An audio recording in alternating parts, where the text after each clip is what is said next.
So thank you very much for inviting me to talk to you guys again tonight. I'm going to talk to you about a stamp issue that Canada Post issued in September of 2020 that I was involved with from the very beginning until the stamp design. So I'll take you through some of the steps just to give you an idea of what happens behind the scenes behind a Canadian stamp issue.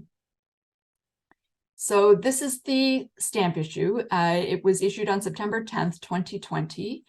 It was a set of 5 stamps featuring, initially we called them medical heroes, but the ultimate title of the issue was medical groundbreakers. So these were clinicians and researchers that made significant contributions to healthcare and medical research in Canada. And like I said, I'll tell you how this came to be. So for myself, so in Canada, Canada Post has a stamp advisory committee. It's similar to the US. They have a citizen stamp advisory committee, which is made up of up to 12 people that are from different areas of expertise. So there's usually people with history background, designers, many of whom have previously designed stamps for Canada Post.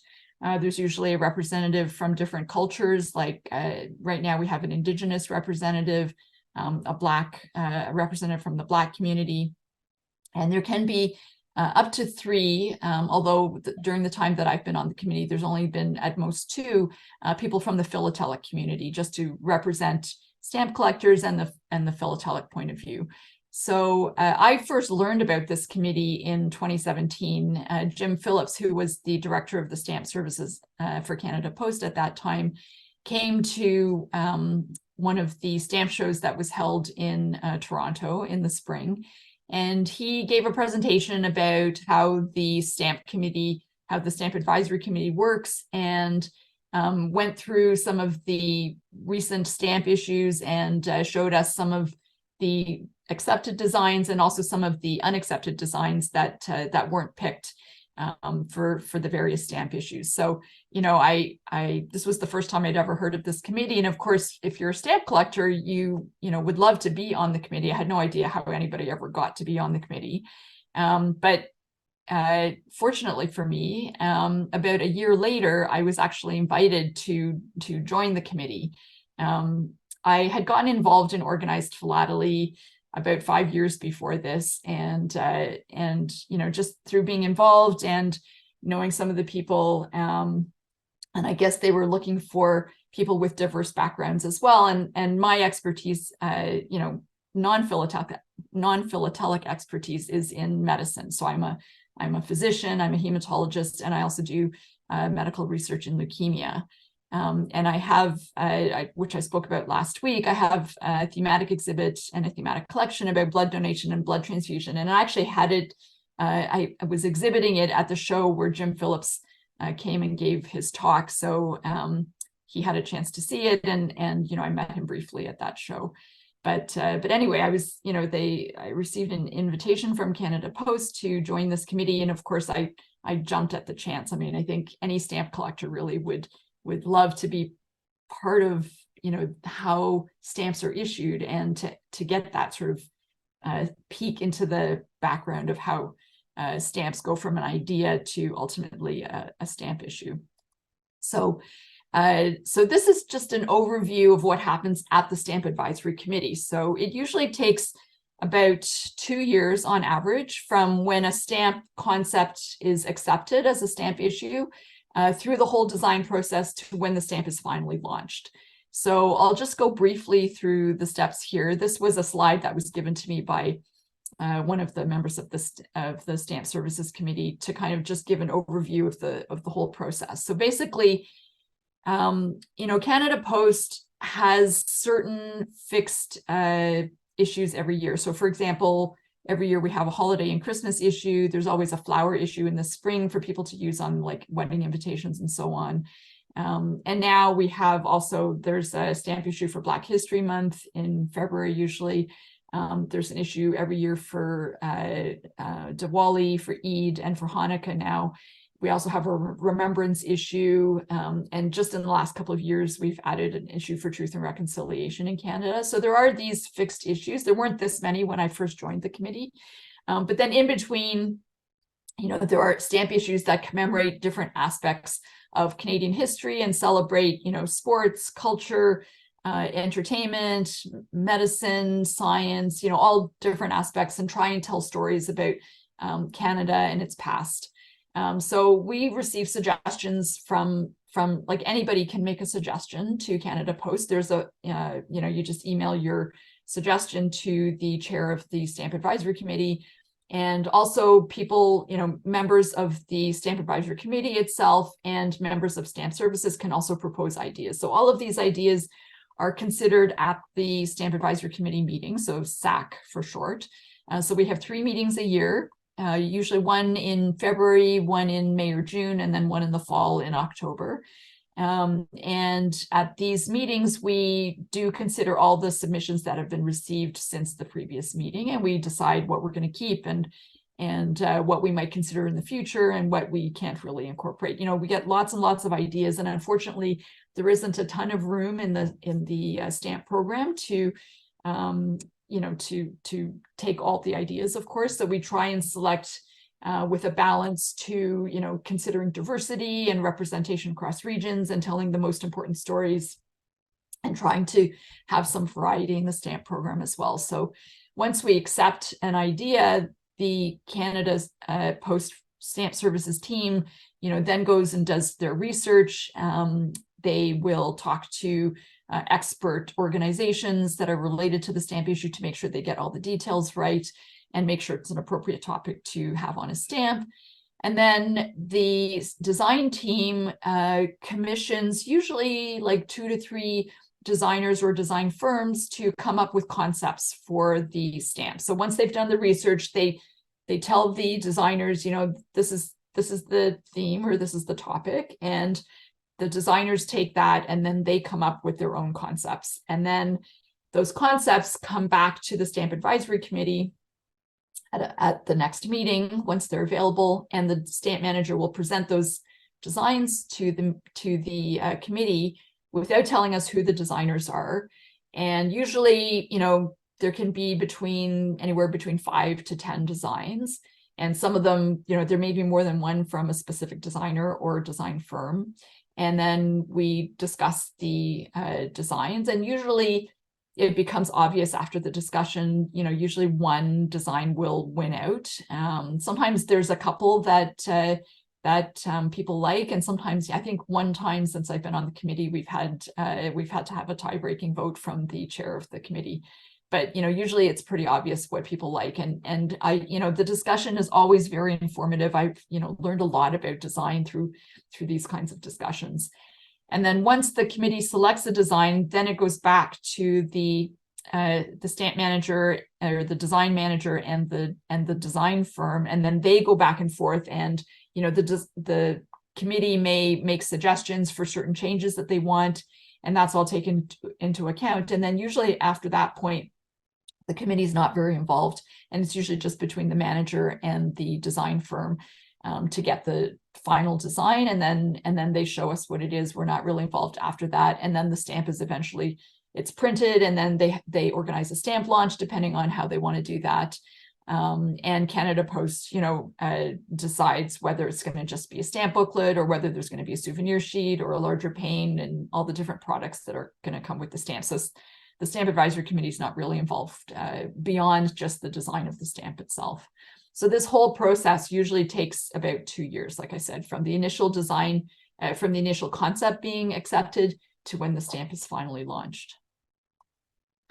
So I got my invitation letter in March of 2018. I was super excited, and I told everybody at work. They all know I collect stamps, and I was very excited. And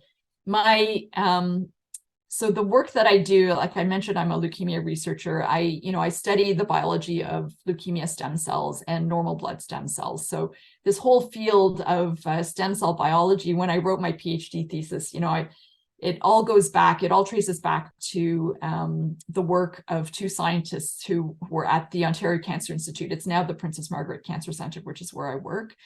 So Jim Till and Ernest McCullough were two scientists that worked together and really did the initial experiments that, started the whole field of stem cell biology, and everything that has come after that really has been built on the foundation that they laid.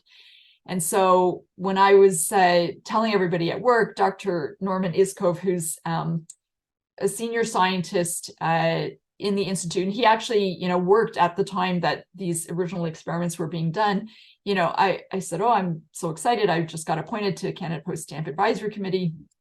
And he said, well, Till and McCullough should be on a stamp. The Dr. Till and Dr. McCullough, who were they're considered the fathers of stem cell medicine.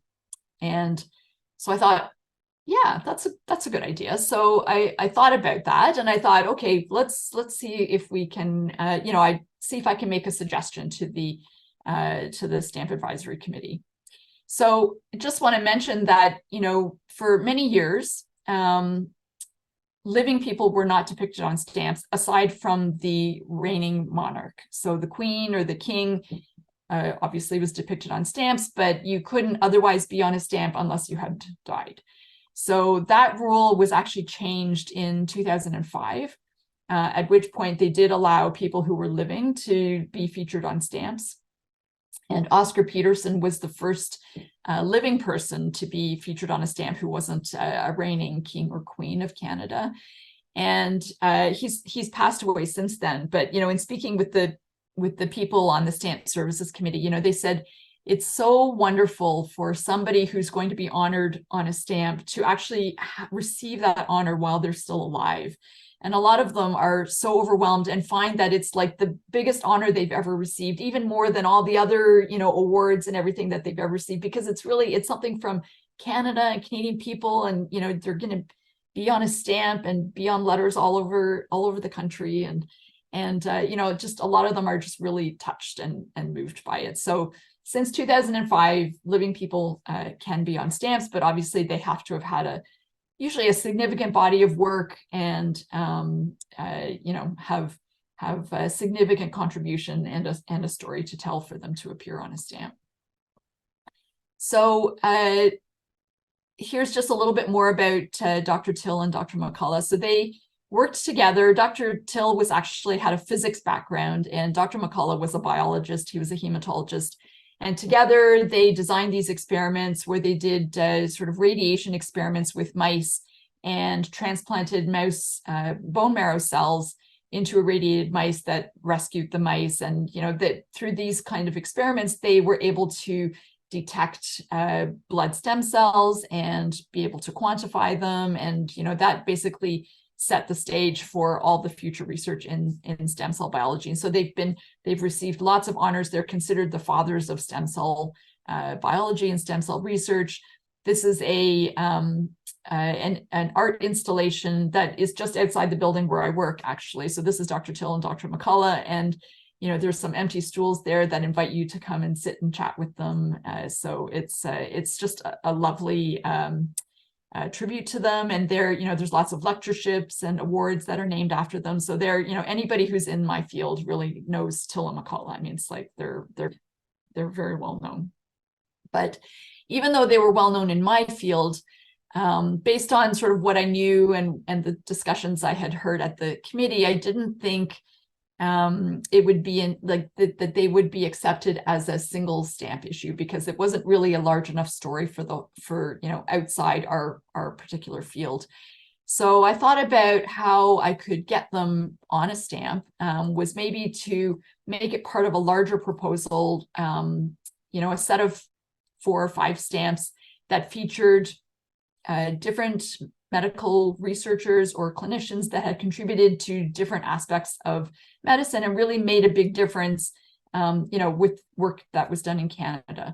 So I went to research this, and so I looked at the Canadian Medical Hall of Fame to see who had been inducted in the Canadian Medical Hall of Fame and people who had received the Order of Canada, which is really a way of, kind of filtering people who have really made a huge, or who have had a huge body of work that has been recognized already as a significant contribution to Canada. So the proposal I came up with was 5 stamps, and I'll just briefly go through who I ended up picking.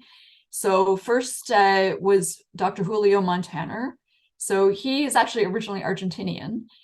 He came to Canada, to British Columbia, I think in the 1980s, to do a residency in respirology, in lung diseases. And at that time, it was, the height of the AIDS epidemic. Lots of young gay men and hemophiliacs were dying of AIDS, which attacks the immune system, and they get all kinds of terrible pneumonias and cancers, and that's usually how they die. So he was treating patients with AIDS pneumonia, and he, based on other work that he had done and what his father was also a respirologist, he came up with the idea of multi-drug treatment for AIDS, combining different drugs to knock down the virus. And so that became what we call now highly active retroviral therapy, or abbreviated HART.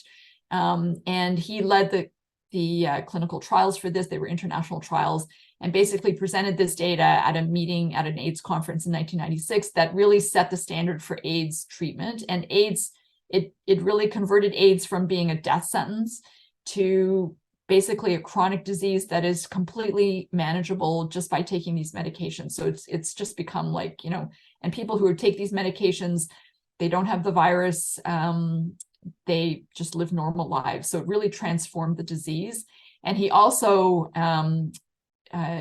put forward the idea of not only treatment, but also prevention. So if you are taking this medication, it suppresses the virus in your body, and it actually prevents you from spreading the virus as well. So it's just really transformed the landscape of that disease and for that segment of the population.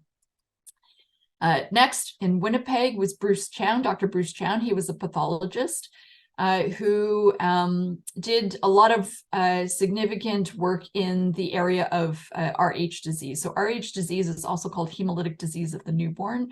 It results from a blood type incompatibility between mother and the fetus. So if the mother is Rh negative and the fetus is Rh positive, sometime during pregnancy, usually at the time of delivery, there's usually a little bit of mixing of the fetal red blood cells that go into the maternal circulation. And if the mother is Rh negative, those Rh positive fetal red blood cells can stimulate an immune reaction, and the mother makes antibodies. Usually that first baby is okay, but then in subsequent pregnancies, if the subsequent babies are also Rh positive, those antibodies in the mom circulation can cross the placenta and cause destruction of the red blood cells in the fetus. And this was a not uncommon thing. The mortality rate was something like 50%, and it, at the time in the 30s and 40s, it caused 10% of neonatal deaths. So it was really significant, a lot of morbidity and mortality. Dr. Chown did research that uncovered the cause of Rh disease. And then he led the largest clinical trials in Canada, where people came up with an injection, which is basically an antibody that blocked the fetal red blood cells from stimulating the mother's immune system. So mothers now, if they're Rh negative, they get an injection usually about 2/3 of the way through pregnancy, and then again at delivery, and that completely prevents the disease. So, it went in one generation from being a terrible disease that killed lots of babies to basically non-existent now. It's completely prevented by these injections. Dr. Chown led the clinical trials in Canada, and there's actually a product in Canada called Winrow. This is the injection that women get, and the Win stands for Winnipeg, which is where Dr. Chown worked. Next was Vera Peters, who was an MD. She worked at the University of Toronto, and she graduated. There weren't a lot of women in medicine at that time. She graduated and worked as a radiation oncologist, and she did research in something called Hodgkin's lymphoma, which is a type of cancer of the blood system that at that time was fatal, and it can affect young people. But she did research to show that radiation treatment in people who had early stage Hodgkin lymphoma was actually curative. So, again, she took a disease from being a pretty universally fatal disease at the time to being a completely curable, especially in the early stages. And then after that, she did work in breast cancer as well, where women were undergoing radical mastectomies, but she showed that in early stage disease, a lumpectomy was just as effective and was often more in keeping with the wishes of the patients. So she did, these were quite significant findings, but of course, at the time, it was quite a male-dominated field, and a lot of her findings were not taken seriously for many years. But eventually, after other people had sort of verified her findings, what she had proposed eventually became standard of care. Tilla McCullough, that I've already told you about, Fathers of Stem Cell Science. And then the last one was Dr. Balfour Mount, who was, he worked in Montreal. He was a cancer surgeon, but he, because of something that that happened, he hosted a book club where the discussion was around hospice care. And he started thinking about cancer patients, especially if they were, not curable and at the end of life. And he did a survey and he found that a lot of these patients actually suffered a lot of pain, and physicians didn't really manage it very well. It wasn't kind of in the mindset that, if they couldn't cure the disease, they didn't really pay attention to the other symptoms. And patients usually suffered a lot and had a lot of pain. And he went to England and learned about hospice care and brought those principles back to Montreal and established basically the field of palliative care medicine in North America. So what palliative care is it aims to improve quality of life. So treatment of pain, so physical symptoms, but also spiritual and psychological symptoms of patients. So really paying attention to the patient and making sure that they have good quality of life at the end of life, even if their disease is not curable. And, he began this whole movement, and they have palliative care conferences held at the Montreal Hospital where he works, and that's been ongoing since he started them. So he's really considered the father of palliative care medicine in North America. So I thought that, altogether, this set of 5 stamps would be really significant, showcase a broad sector of, Canadian medical research and care that would impact a broad sector of the population, right? Patients with cancer, patients with AIDS, babies, newborn babies, people who had terminal illness, so it was really broad. And when I proposed it at the Stamp Advisory Committee, they really loved it, and they said, okay, let's just run with it. So the Stamp Services then, they did their own research, and they commissioned a couple of design firms to come up with some design concepts. So here we're going to go more into the design now of the stamps. So at the next meeting, which was in September of 2018, they brought the design manager brought these 5 concepts to the committee. So usually what happens when they accept say a set of 5 stamps, the designers will usually do the initial concepts with just 1 or 2 of the stamps in the set. And in this case, they chose the stamp with Vera Peters because she was the only woman in the set, and the stamp with Tilla McCullough because it was the only stamp with 2 people instead of 1 person. So, what happens is the design manager presents the different designs, and the committee then discusses what they like or don't like, and we pick a favorite, and then that goes back to the designer with any suggestions for change, and then they will then expand that to the whole set. So so out of these 5 designs, you can see they're quite different. Some of them are illustrations based on photographs. Some of them are the actual photographs. Some of them have more color. Some of them have line drawings in the background. So there's all different formats, and you can see this set was initially called Medical Heroes. So after some back and forth, and you guys probably, when you first look at them, and this happens to me, I kind of have one that I like, but often after the discussion goes on for a while, you start to see the pluses and minuses, especially when you listen to the designers on the committee. And often I change my mind based on my first impression. So the one that the committee eventually settled on was actually this pair in the upper right here. I think I actually preferred this one down here because I liked the color and the sort of the way the layout was done. But of course, just because it was my proposal didn't mean that I had any more of a vote than anybody else. So the majority of people on the committee actually liked this one. So this design in the corner here. Although the comments that we sent back to them were, for example, to change, to take out medical heroes, because we didn't need that on every stamp, but instead to put, some text related to the actual contribution that the individuals had made. And we didn't like these lines radiating out from the patient's head, or the line drawings back here. And we thought the backgrounds were a little plain. So we gave them some notes, and the design manager took it back to the designers and said, they picked this design, but they want, they want some changes. So then the designer came up with some additional ideas. And I'll show those to you. So I can't remember, I think there's maybe 4 different ones here. So these were again brought to us at the next meeting.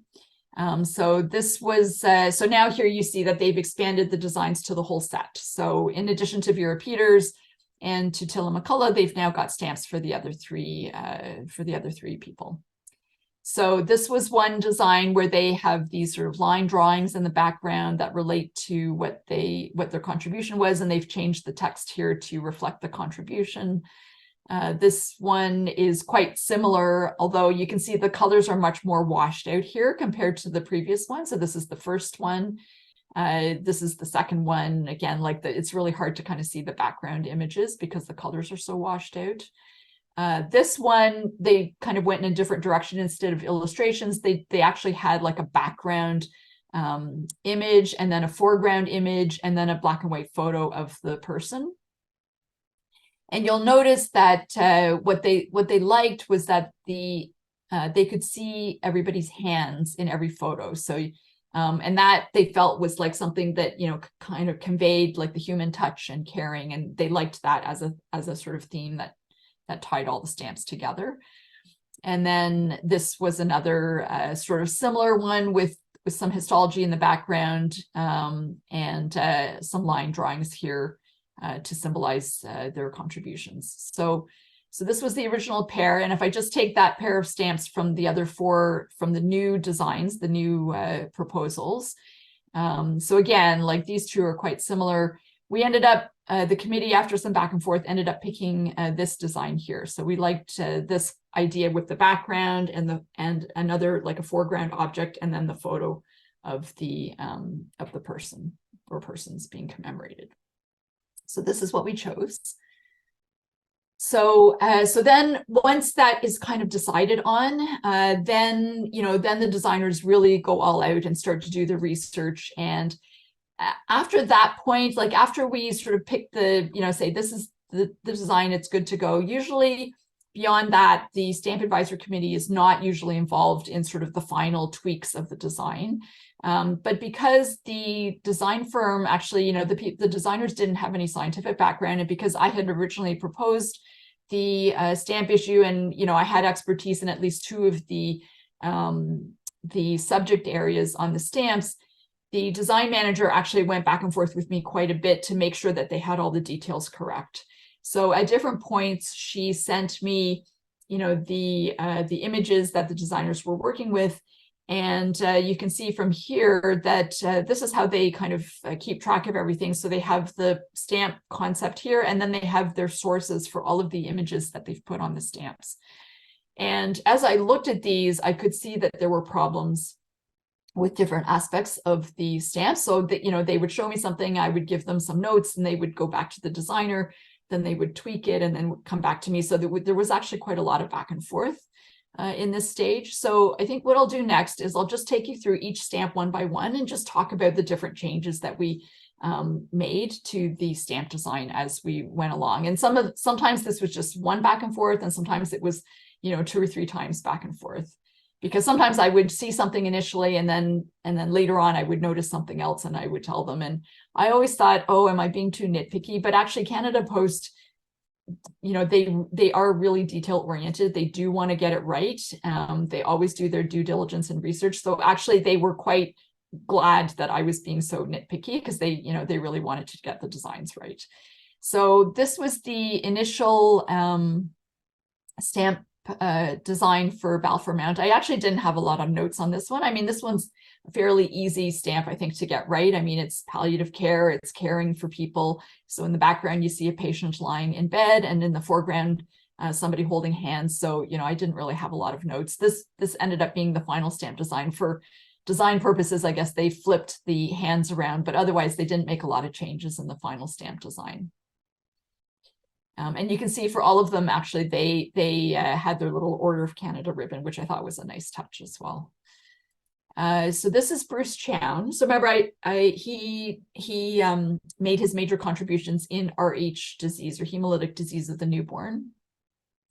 So what happens is the mother is RH negative, so all of her blood cells are RH negative. And then the baby's blood cells are RH positive. And if a few of them sneak into the mother's circulation, that's what causes all the problems. So what the designers had done, which I thought was kind of clever, was so they have red blood cells here as the background image. And they've got these stylized plus and minus signs on the red blood cells to symbolize the RH positive cells of the fetus and the RH negative cells of the mother, which I thought was kind of cool. But they've got, if you actually count them, there's actually more RH positive cells than RH negative. I think there's only a couple of RH negative here. And of course, in the RH hemolytic disease, or hemolytic disease of the newborn, the RH positive cells are very rare among all the negative cells, which are the mother's cells. So I told them that, they should at least probably take away some of the RH positive, maybe just leave one. So that's what they eventually did. They just left the one RH positive cell, and all the other cells, they turned to negative. And then I didn't make this comment, but I guess they didn't like this image of the baby facing up, so they found a different image of a baby facing down. And this was the final stamp design. So again, not a lot of change. They did change RH disease here to spell it out, rhesus RH disease. This was the stamp for Dr. Montagner. So a few things here. So this photograph, I think, was, so when people are still living on stamps, they actually work with the people directly to make sure that they are okay with the image. And sometimes in some of the recent stamp issues we've had, what the stamp committee does is actually narrow down the designs to a few that we like. And we send those back to the person being commemorated, and they actually get to pick which one they want. With Dr. Montagner, we didn't quite do that because all of the stamps in the set had to be cohesive in their design, but he did have the opportunity to comment on the design as we went through the process. So this, I think, was a photo that either he provided or that was available. And they have an image here of just a generic stock image of a virus. And actually, I mean, this was before COVID-19, but, it actually kind of looks like a COVID-19 virus with the sort of spike proteins on there. It's really just a generic virus, but that was just a stock image that the designers had found. And then they have these drugs here to represent the multi-drug treatment for AIDS that Dr. Montagner was involved in developing. So a few things. I didn't really like the way his hand looks here. I mean, it kind of looks, the proportion or the perspective is kind of weird. It kind of looks like a claw there.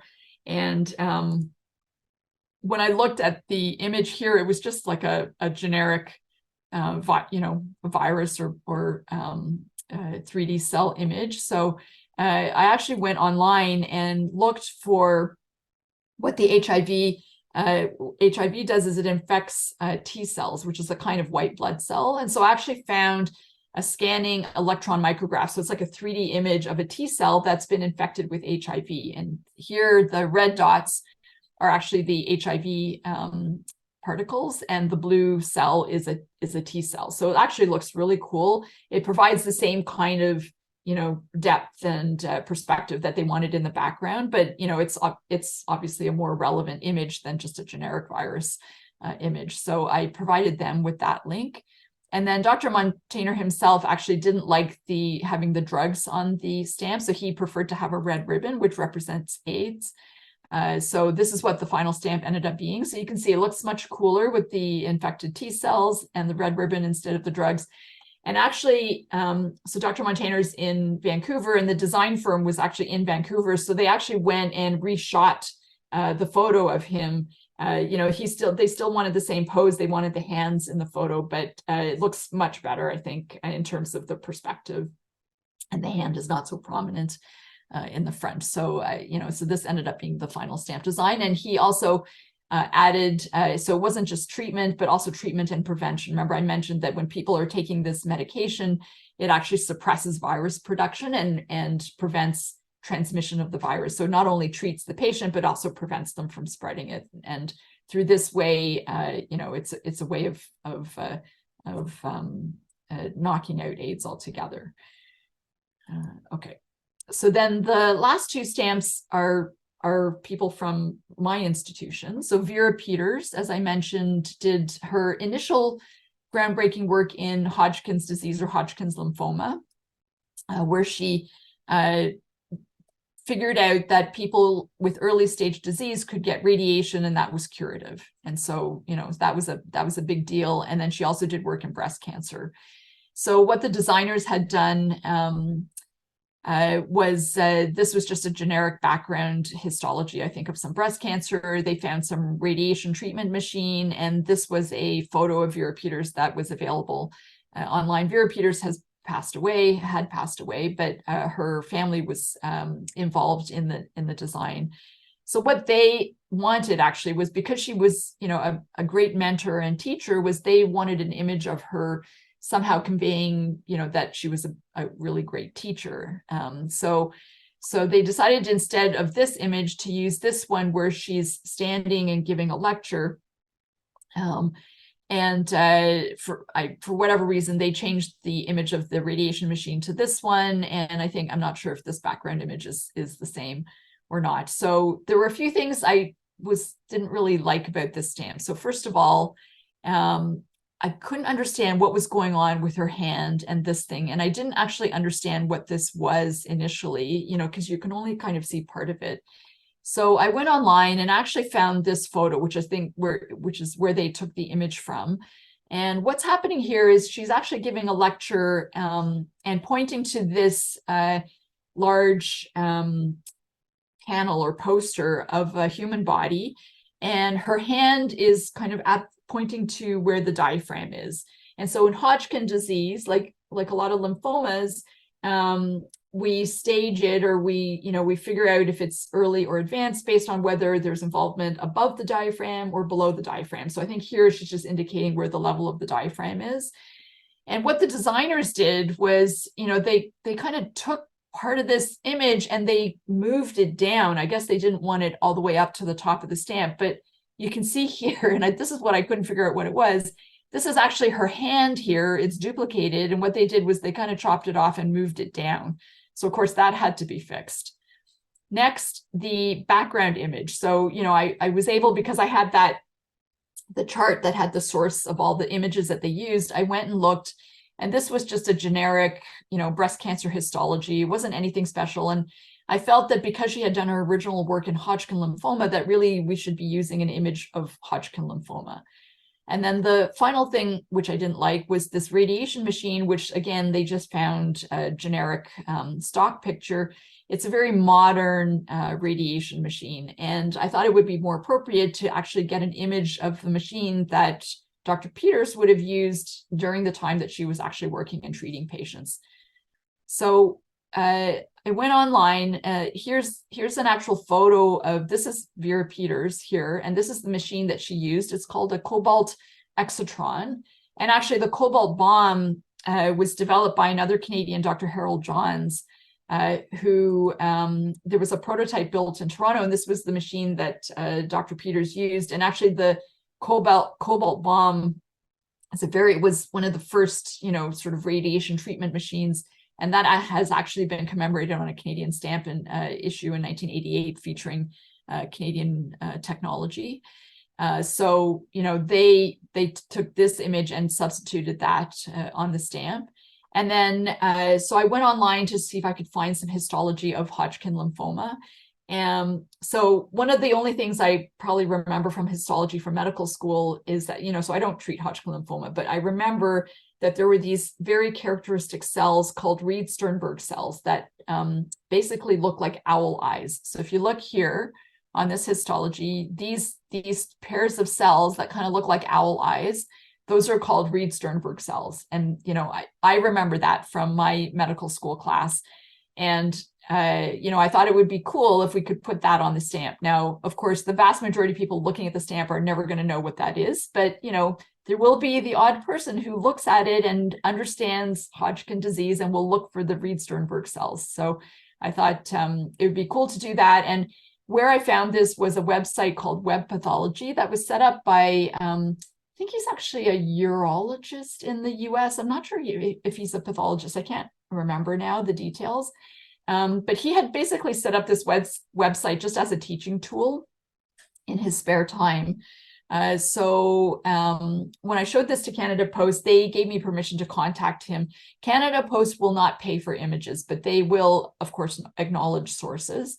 And so I emailed him and said, hey, I can't tell you any details, but Canada Post would like to use one of your images on a stamp. Is that okay? And of course, he was thrilled that one of his images was going to be on a Canadian stamp. So he said, sure. So Canada Post ended up using this image.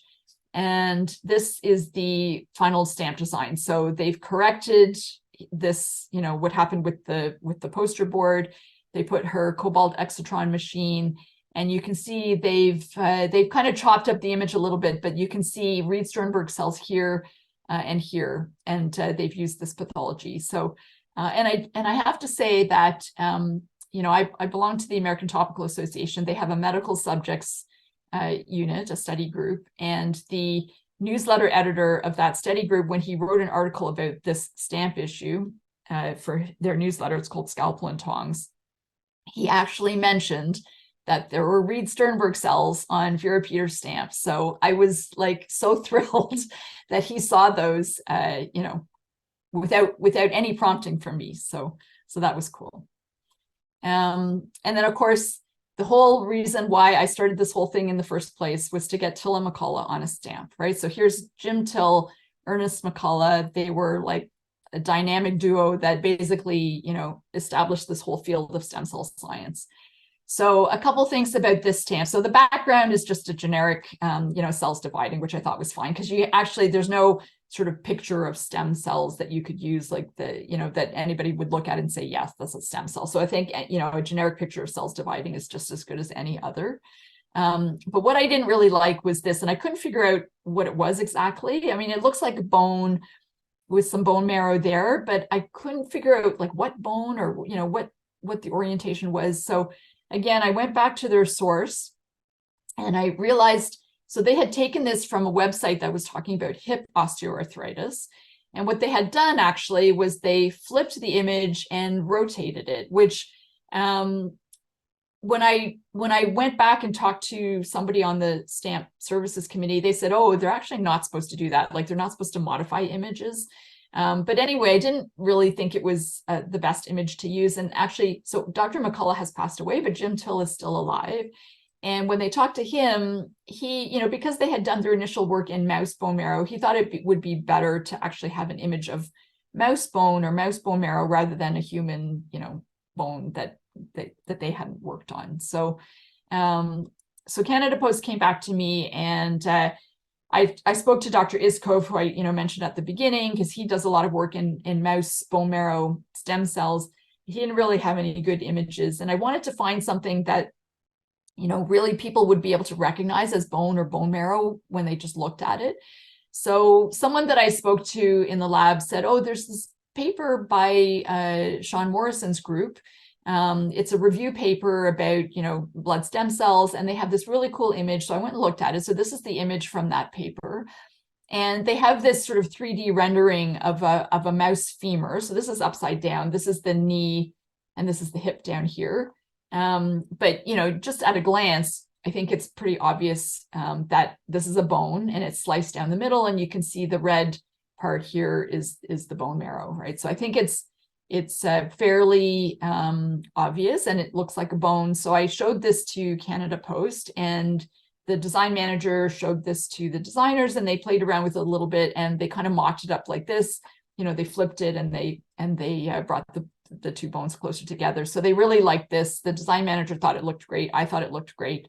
So she said, okay, can you get me something similar? You know, I wasn't sure about the copyright of this image from this paper. So again, with Canada Post permission, I contacted Sean Morrison, and he's a scientist working in the US, but he's actually originally Canadian. So again, I contacted him. I said, I can't tell you details, but, Canada Post would like to issue a stamp, and, we need an image of a mouse bone marrow similar to the one, this figure in this paper, but it has to be a new image.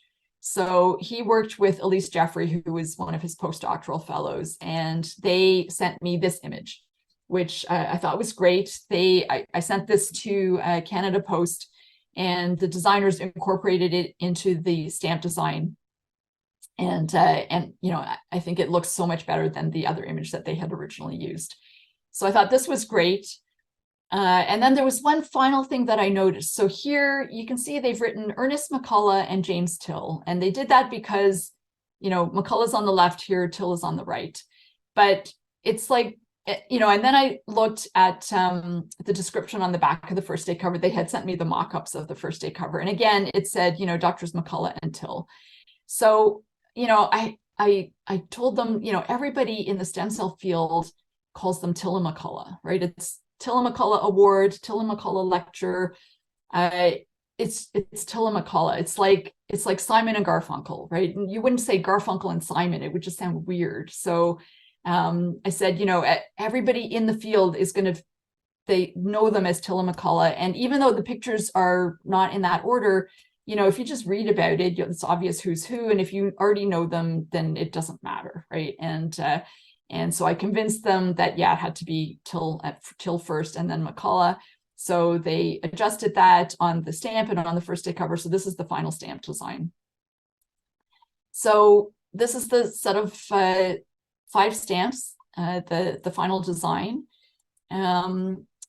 Like I said, the stamp advisory committee is usually not involved beyond the design of the stamps themselves. So the booklet layout, the first day cover cancel, the first day cancel, the design of the first day cover, we're not involved with that. They don't usually consult us for that. But the stamp manager did come back to me to say that, this was a mock-up of the booklet cover that they wanted to do. So it was a stethoscope with name tag and the list of the people on the stamps. But the only images they could find of the stethoscopes were all branded, and they didn't want the branding on the stethoscope. So these are Littmann stethoscopes. Littmann is one of the major manufacturers of stethoscopes. And, I think everyone that was in medical school and doctors and nurses, they all use Littmann stethoscopes. So they didn't like the branding here. So they had the designers tried to kind of use Photoshop and Photoshop it out, but it didn't really look right. This is a picture of my stethoscope. So it's got the flat end is called the diaphragm, and this end with the black rubber rim is called the bell. And you listen to different kinds of sounds in the heart with both ends. So you can see this doesn't really look exactly right. So what we did was the designers were in Vancouver. So I contacted a colleague of mine in Vancouver, said, is there any way that you can scrounge up a new cardiology stethoscope? So this little disc that has the Littmann on there, you can just unscrew it and remove it. So he found someone who had a brand new Littmann cardiology stethoscope, couriered it over to the designers. They did a photography session with it and then sent it back to him. So this is kind of the mock-up with the photography. This little wire here is just to hold the stethoscope in place, and they just photoshopped that out. So this was the final booklet cover.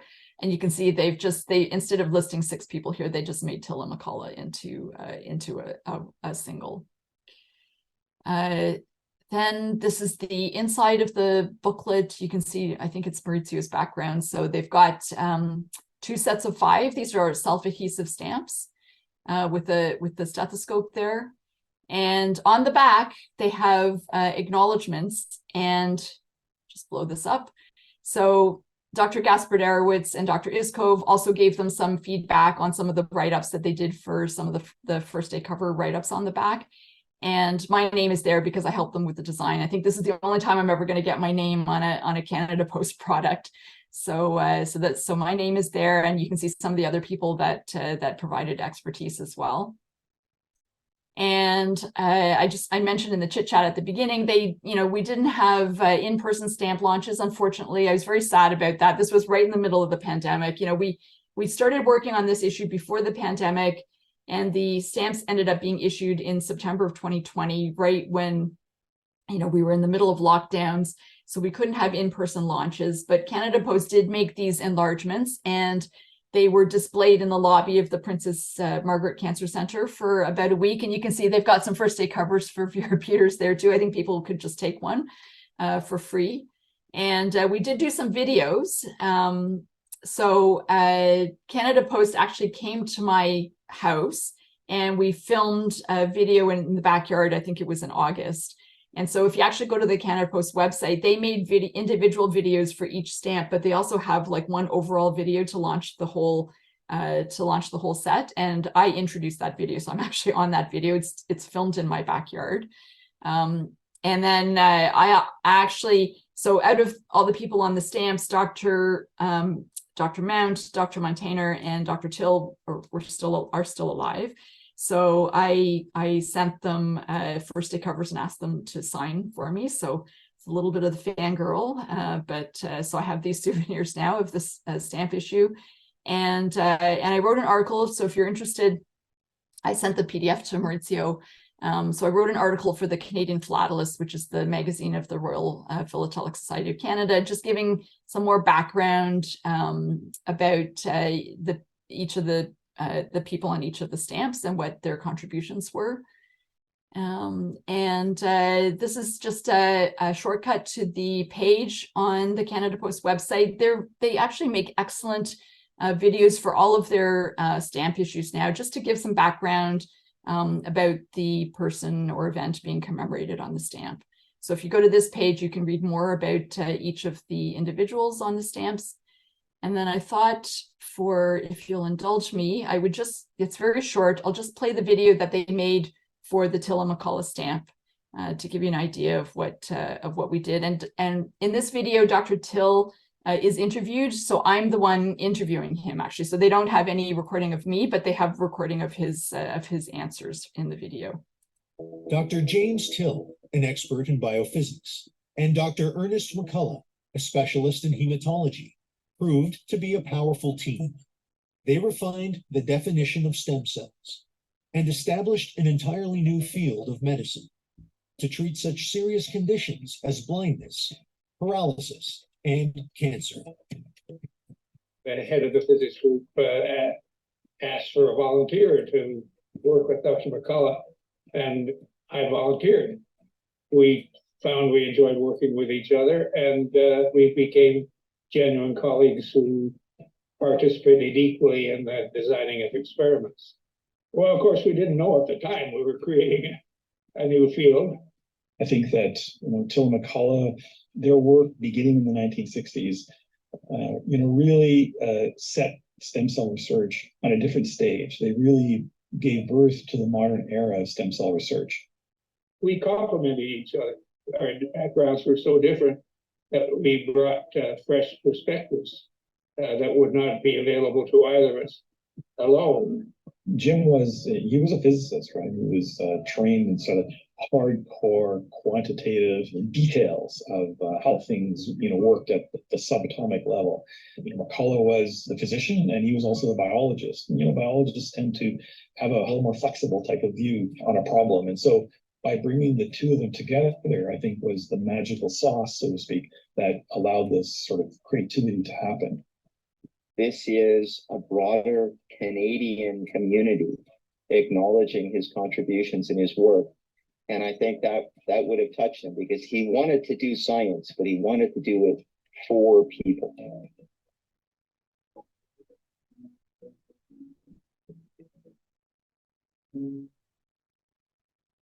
Dr. Oh, J. sorry. So Dr. J.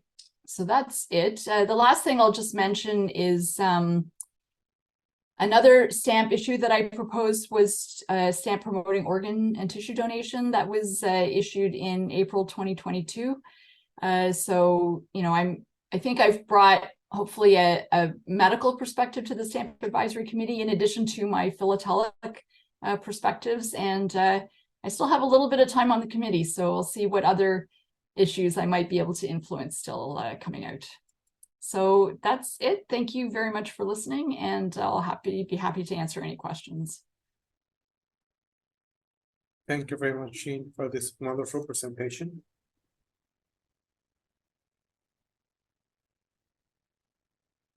If you have any questions or comments, just please raise your hands. In the meantime, I just want to share something with you, Jean. Actually, I really like all of that process that you mentioned us today, because it reminds me a lot of the process that we had down here for some of the stamp issues, the ones that I mentioned maybe a week ago. The recent UPAEP issue of Honduras, which our federation was involved. We had a lot of similar of the things that you mentioned of the process. I have a question regarding those drafts. That the first draft of the stamp, was it a virtual draft or was actually printed? So what happens is at our in-person meetings, so before the pandemic, all of our meetings are in person. Yeah. During the pandemic, we did have virtual meetings, but we're now back to in-person. So what they do is we're all sitting in a room around a big table, and the design manager, they have slides. And so they show a large picture of each design, and they go through it, and the designers actually write a little blurb about each design to kind of describe what their thought process is behind the stamp, behind the design. And so they show each of the designs and talk about them. And then they have a screen with all of the designs on there. And then we have our discussion, and they actually pass around a piece of paper with the design so we can look at them close up. But we don't keep those. So they that was my question. Who keeps those proofs? So they're not really proofs. They're not printed, you know, they're just photocopies really, right? So, but we can't keep them. We have to give them back at the end of the meeting.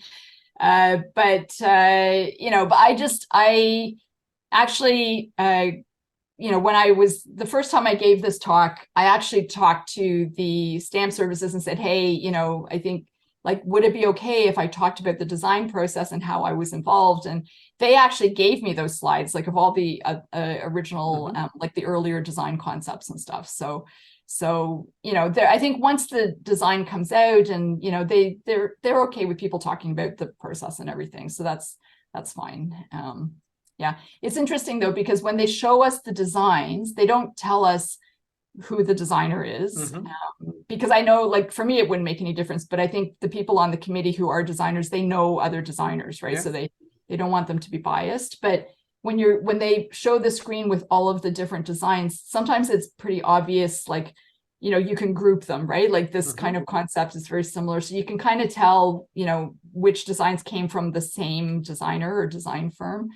And sometimes the committee will say, you know, well, we like this feature on this design. Could we, you know, put it, like, we like this stamp, but we like this feature. So can we combine those? And if they're from two different designers, then they can't be combined, right? But if they happen to be from the same designer, then, you know, sometimes they can go back and they can change them a little bit. But like you can see from the initial design that we selected, it ended up being very different ultimately in the final stamp design, right? So sometimes that happens. A lot of times there's not much change from the beginning to the final. Like the organ donation stamp I showed you at the end, there was a little bit, like some of the sort of abstract doodles in the design were just completely abstract. And I think we asked them to make them more relevant, like flowers or hearts or something. So that changed a little bit, but the overall design didn't change very much. Okay, thank you very much. I see some hands raised. Sammy. Dr. Wang, may I ask you something? Just give me a moment. Pablo, I had Sammy's hand raised, but go ahead, Sammy, with your question. Okay. No, I'm just thinking to congratulate Dr. Wang for the kind of doctors she picked for this kind of homage. It's very interesting because the many fields that all these doctors cover are of great social impact, and not just a great surgeon doing a fantastic operation or whatever. They have worked in areas of basic medicine with a great importance for the public in general. And these stamps are becoming then a good way for public education on medicine at large.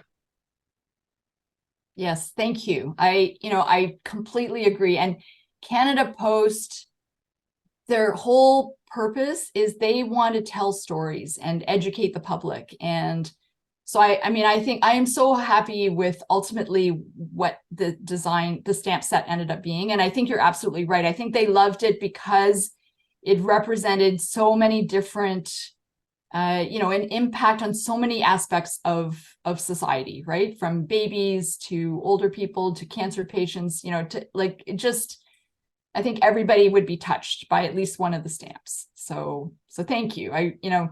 If I only did one thing through my whole term on the Stamp Advisory Committee, and this was that one thing, I think I would be, completely happy. Like I'm very proud of this issue.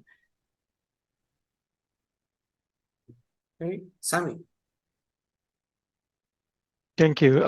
Great presentation, Jean. I actually work in a hospital, and we are in the process of trying to send a letter to the STEM director in order to suggest an idea of having our hospital 125th anniversary for next year. Now my question is it seems like it's not having enough time, like 2 years time. And on the Canada Post website, it says 1.5 years. It's still not enough. So now my question is if there's not much change on the design and things, would that process be getting faster and shortened? That's my first question. My second question is sometimes I see that our Canadian stamps got a past few cents that will go on to charity or a foundations kind of thing. As what I mentioned, we have a foundation at the hospital, and how would be able to get that going on to the stamp if it happens that we're gonna have our stamps publishing for the 125th anniversary. Is there a special request or a process in order to be qualified for that as well? That's my questions. Okay, so first of all, regarding timeline, so in general, I would say it does take about 2 years at least. So, if people are thinking of specific anniversaries, it's best to submit your suggestion at least 2 years in advance. There have been times when Canada Post has issued a stamp faster than that. So for example, when John Turner passed away, a former prime minister, they did issue a stamp very quickly, but it obviously takes a lot of people and things happening, working very hard to get that stamp out much more quickly. But because of the normal time it takes for research and design and making sure they get the details right and the printing and everything, it usually does take at least 2 years. I would say that in general, Canada Post gets a lot of suggestions for stamp topics, a lot of anniversaries, and it's just not possible to accommodate all of them. I mean, the stamp program is 18 stamp issues in the year, and like I mentioned at the beginning, many of those slots are already taken up by sort of, annual issues. So there isn't a ton of room in the stamp program. So don't be disappointed if the suggestion isn't taken. It's just, this just impossible to take everybody. And regarding the, you mentioned about the plus 10%, plus 10 cents.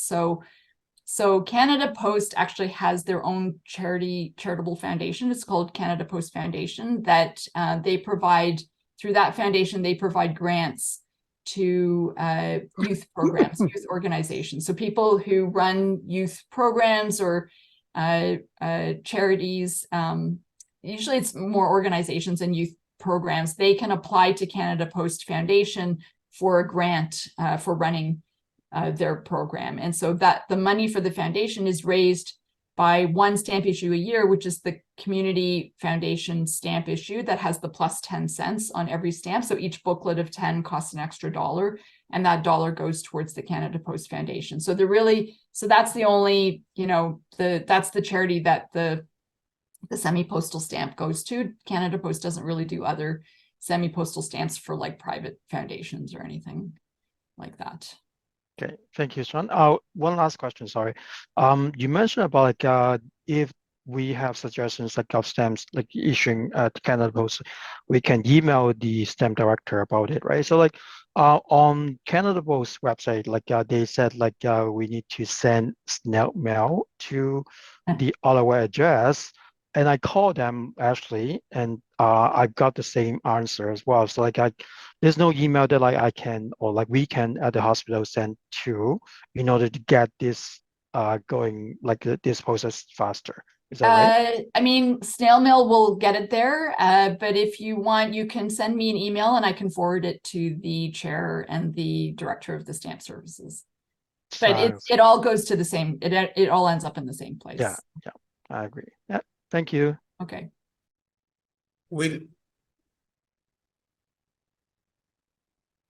Jen, thank you very much. I really, really find this presentation interesting, enjoyable. I really like the walk through the different versions and going from version to version, and the rationale, the whys behind them. It was just genius.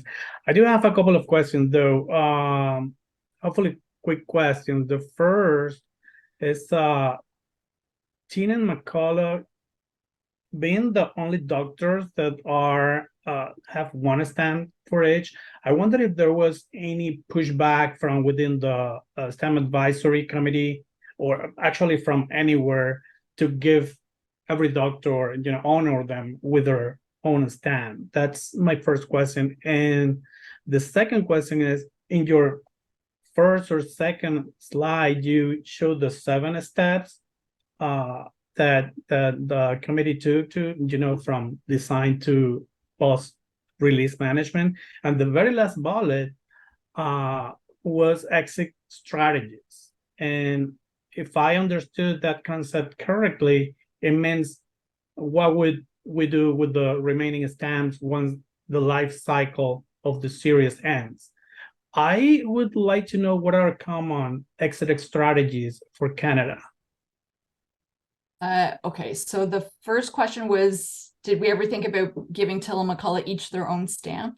So actually the way I proposed the stamp issue, they were always going to be together on one stamp, because really it was the two of them working together that, like you saw in that video, Dr. Till came from a physics background and Dr. McCullough came from a biology background. And it was really the two of them working together that ended up, sparking the ideas and the experiments that they ended up doing. So you can't, in our field, we don't consider them separately. Really, it was like the team, the team of the two of them working together.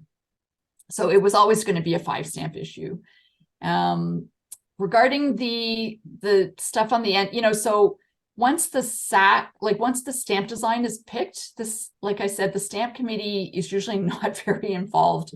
So we're not involved in deciding like how many stamps they're going to issue, what they're putting on the first day cover, any of the other like sort of financial decisions. That's all made by Canada Post and doesn't involve the stamp advisory committee. So all I can tell you is that, you know, they kind of make a guess based on what they think the popularity of the issue is going to be in terms of the number of stamps that they print.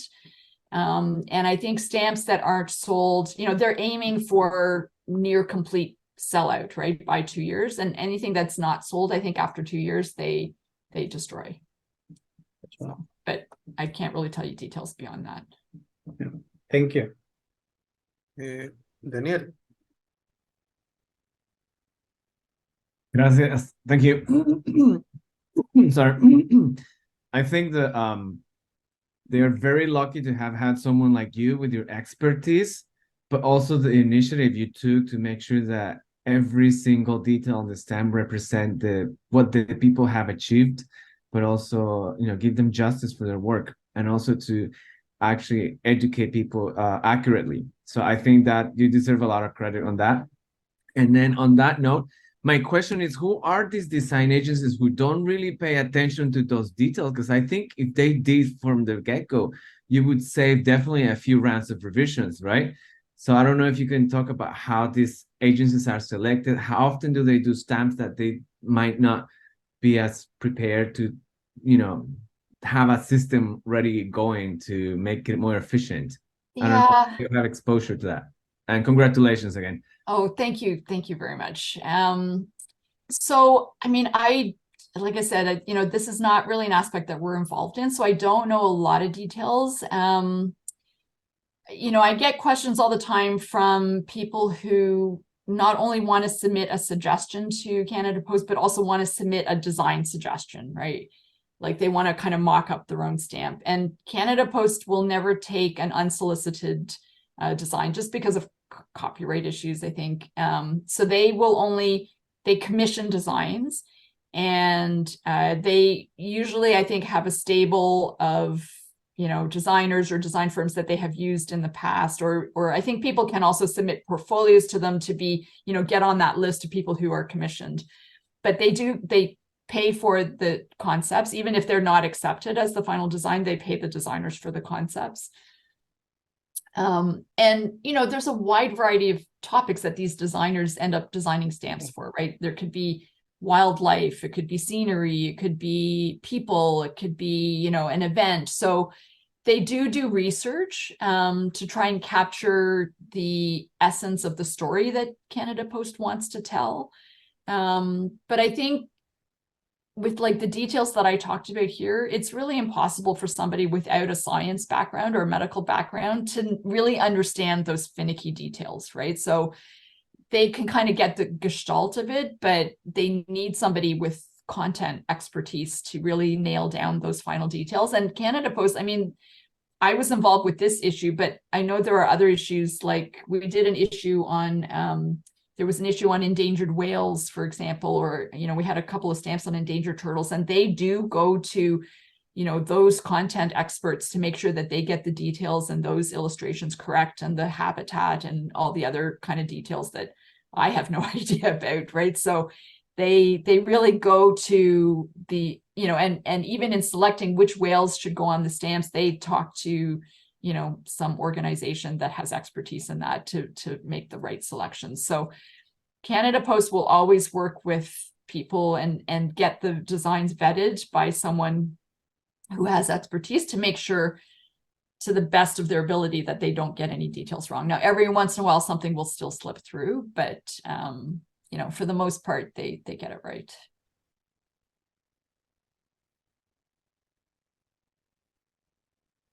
Just one another note. So I'm assuming that they would have a budget to handle photography or illustration, right? I assume so. I mean, they To have show some original work. Yeah, they'll either I don't know if they have anybody in-house, but they'll commission like photographs and things like that. Like I know we have a series of definitive stamps called From Far and Wide that have scenes from all over Canada, and we've discussed this at the Stamp Advisory Committee. Like they'll have photos of different places, and if there's something we don't like about a particular photo, they'll send somebody out to take new photos, or they'll, you know, they don't often use photos that are available on the internet that someone else has taken. They'll often go out and take their own original photos. Thank you. Any other question or comment for Jean? I don't see any hands up, so once again, Jean, thank you very much for this very interesting have a presentation. question. Go ahead, Rafael. So you said before that when there were two designers that you could not combine, take part of the design and combine it. Why is that? If the post office is, is paying basically. I think it has to do with copyright, right? Because one design firm does one concept and another design firm does a different concept, and you can't take something from one designer and apply it to the design from another designer, right? Even if they pay for the IP? No, I don't think you can do that because it's original, like, I don't know, from what I've heard from Canada Post saying that we can only combine elements if it's from the same designer. It's like movies of Woody Allen that you can only show them No. widescreen and that's it. Yeah, no. But sometimes when we look at the options for design, sometimes it's kind of obvious, okay, these three came from the same designer, right? Because they're kind of the same idea, but just different, maybe different poses or something. But the basic, like if it's illustrated or the color scheme or something else is very similar.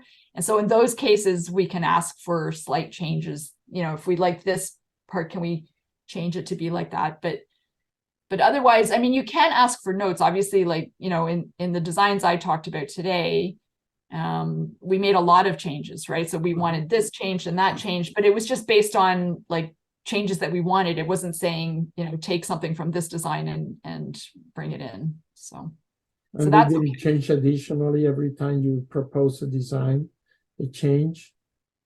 That was part of the flat fee, right? Yeah. So Canada Post pays for the initial concept, and then I think if it's accepted, then they pay additionally for the process towards the final design. So it's not, so everybody gets that initial commission, and then whoever gets chosen gets additional payment, I guess, for further design work. I see. Thanks. See, Paul, go ahead.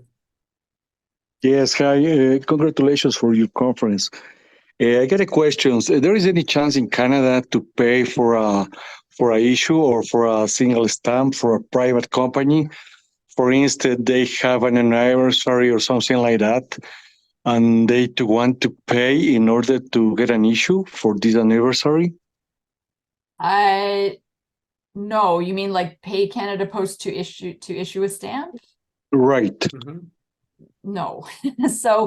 So Canada Post used to have a program called Picture Postage, where you could submit your own photographs and get it printed, in like they had different frame designs, and you could upload an image and you could print out a pane of however many stamps you wanted, with your own design. But they canceled that program about a year or two ago. So it's no longer possible to do your own like personal stamps. And the stamp program is set by the Stamp Advisory Committee. We choose the subjects based on what we think are the most important stories to tell. It may not necessarily be an anniversary. It may be just, commemorating people or events or some historic, sports, culture, entertainment, like natural, the environment, wildlife. So it's all aspects of Canada.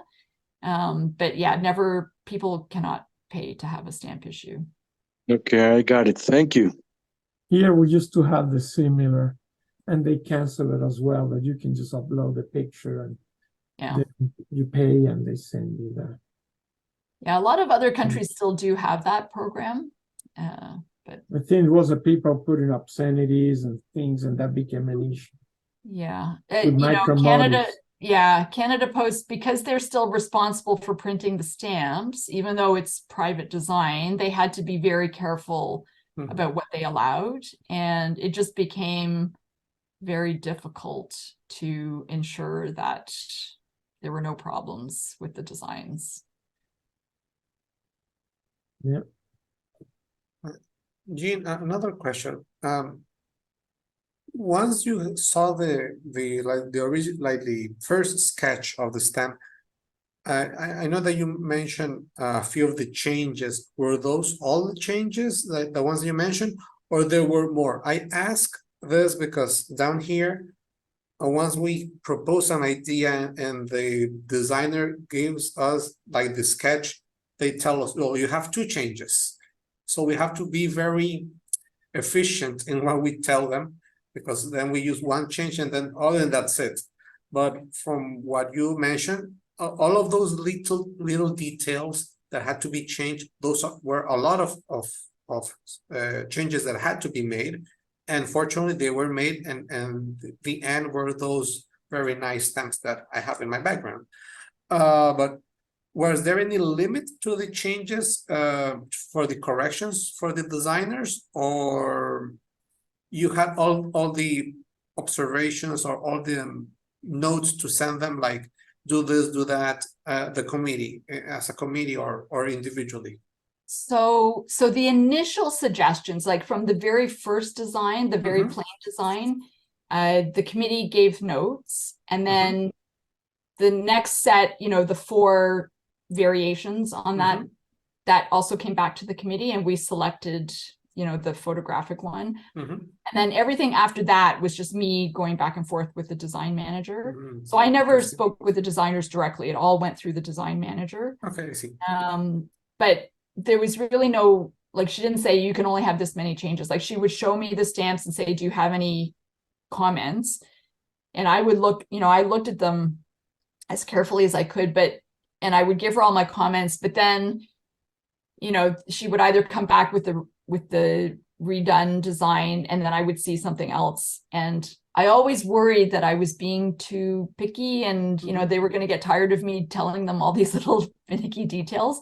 But actually, they never did. Like, they were always very happy that I found the mistake, or not mistake, but, that we could make it better and make it, really correct. So they just wanted to get it right. Yeah, I never had the feeling that I was giving them too much detail or anything. And for the design of the first day cover and first day cancellation, did the committee have any opinion on that, or that was just kind of a post, this will be the cover? Yeah, no. So like I said, normally the committee never sees any of that stuff. They did, so I just remember now. So the first day cover postmark is the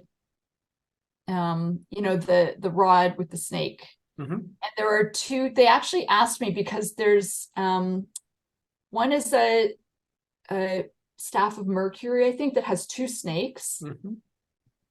And then the correct one is the rod with a single snake. And one is a caduceus and the other one's an Asclepius, I think. I can't remember which is which now. But actually, and they're often used, both of them, to represent medicine, but actually only one of them, the one with the single snake, is medical. The other one is actually Mercury.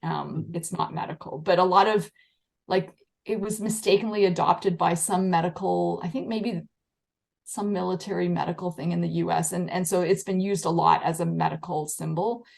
So I did give them feedback about that to make sure that they got that correct.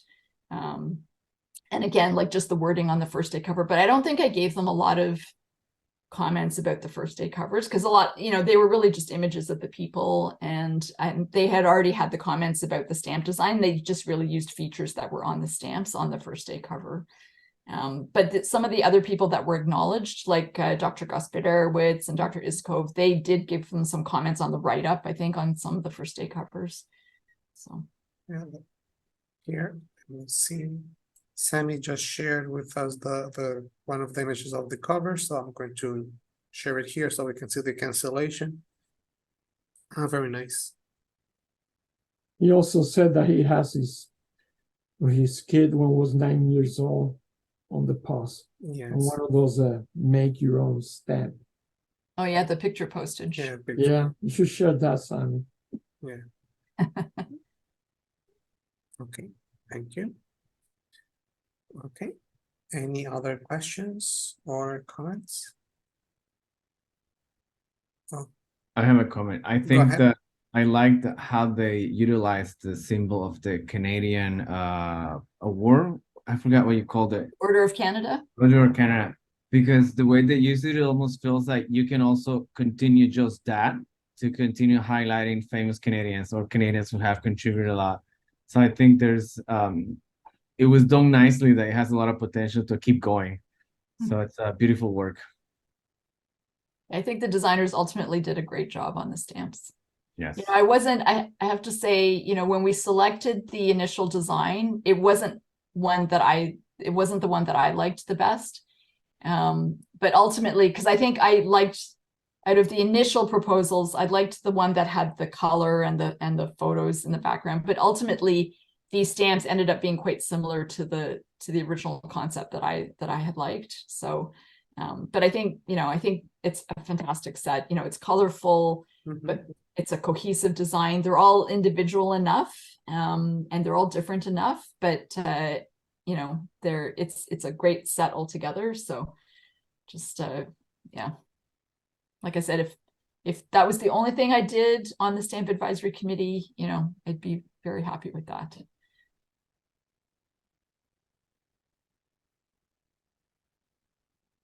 Okay, thank you very much. Okay. I don't see any other hands up, so once again, Jean, thank you very much. Thank you for hosting me. Thank you for the presentation. Y el día de